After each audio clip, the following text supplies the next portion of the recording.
आज हम एक नया टॉपिक शुरू करने लगे हैं। कल हमने बात की थी सपोर्ट इन प्लांट्स की, और आज हम बात करेंगे एनिमल्स में सपोर्ट की कि एनिमल्स में सपोर्ट के लिए क्या सिस्टम मौजूद है।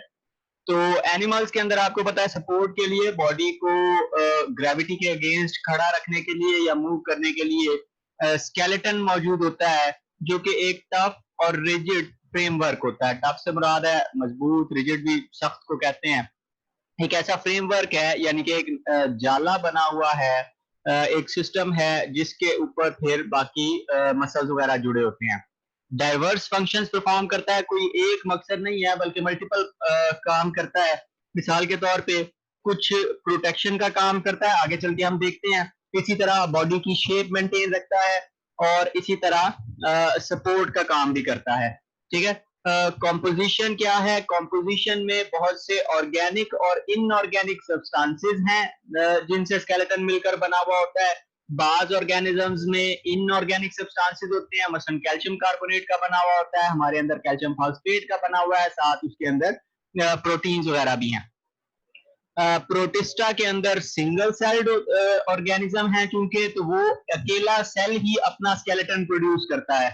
उसके मुकाबले में मल्टी सेलुलर ऑर्गेनिजम्स में फिर स्पेशलाइज्ड सेल्स हैं जिनका काम ही स्केलेटन बनाना होता है।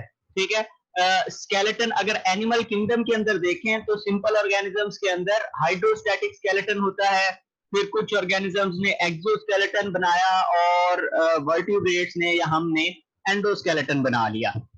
तो सबसे पहले बात करेंगे हाइड्रोस्टैटिक स्केलेटन की। हाइड्रोस्टैटिक का लफ्जी मतलब है कि पानी भरा हुआ होता है उसके अंदर। ठीक है।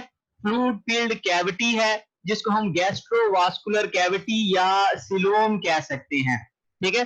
गैस्ट्रोवास्कुलर कैविटी हमने पहले बात की है कि वो कैविटी होती है हाइड्रा के अंदर जो खाना होता है। हाइड्रा एक बिल्कुल लिफाफे की तरह का ऑर्गेनिज्म होता है, और जिस तरह लिफाफे के अंदर आप चीजें डालते हैं तो इसका पेट जो है वो लिफाफे के अंदर वाले हिस्से की तरह होता है।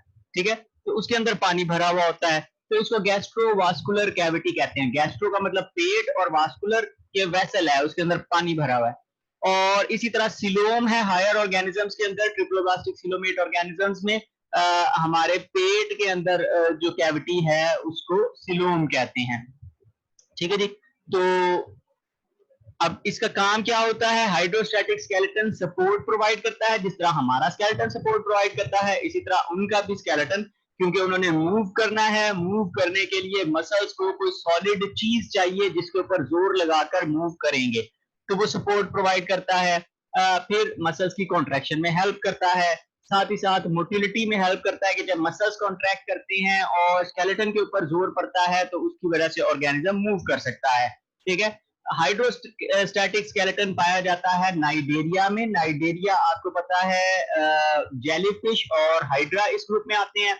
इसी तरह एनिलिडा के अंदर हम देखेंगे, वहां पर भी हाइड्रोस्टैटिक स्केलेटन पाया जाता है। सिलोम भरी हुई, सिलोम के अंदर लिक्विड भरा हुआ होता है, सिलोमिक फ्लूइड होता है।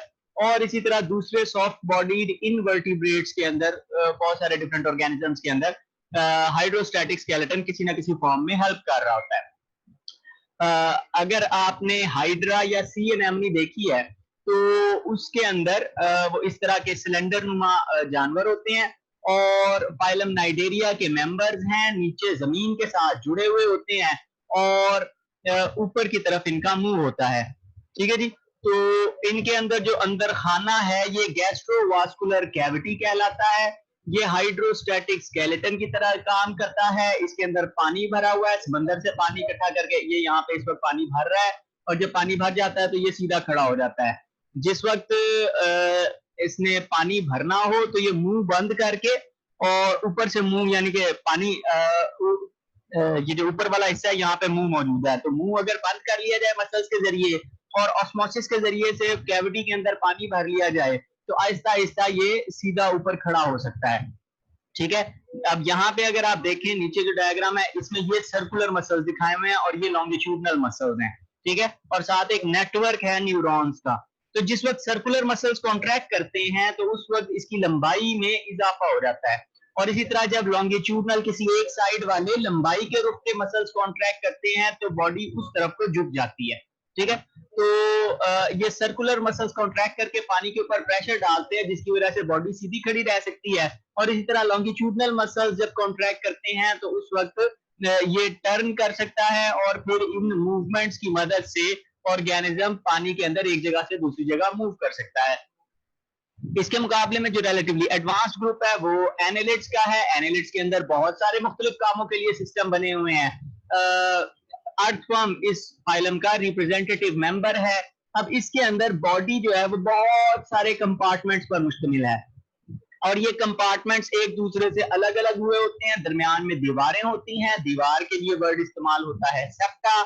और यहाँ पर भी उसी तरह से सर्कुलर मसल्स हैं, ये अब जो आपको नजर आ रहे हैं, और उसके मुकाबले में कुछ लॉन्गिट्यूडनल मसल्स हैं। ठीक है, तो हर कंपार्टमेंट के अंदर वही वाला सिस्टम लगा हुआ है जो एक्चुअली हाइड्रा के अंदर लगा हुआ था या सीएमएमई में लगा हुआ था।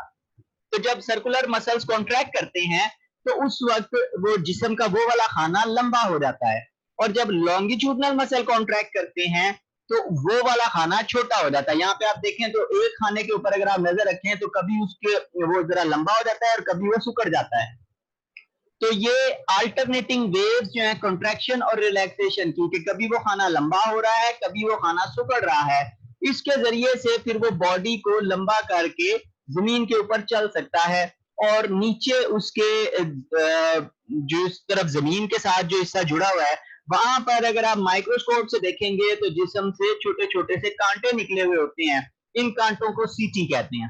ठीक है, तो सीटी के जरिए से ये जमीन के साथ जुड़ जाता है। यहाँ पे देखें तो ये इसने अपने आगे वाले हिस्से लंबे किए, जमीन के साथ जोड़े और फिर उनको पीछे वाले हिस्सों को कॉन्ट्रैक्ट करना शुरू कर दिया तो बॉडी खींच के आगे आ जाती है। ठीक है, ये वाले के अंदर भी आप देखेंगे तो आपको बॉडी कॉन्ट्रैक्ट और रिलैक्स करती हुई नजर आ रही है। ठीक है, तो लॉन्गिट्यूडनल मसल्स लंबाई के रूप पड़े हुए मसल्स, लॉन्ग लंबे के लिए इस्तेमाल होता है तो उसे याद रखना है। और सर्कुलर मसल्स हैं हाइड्रा के अंदर भी।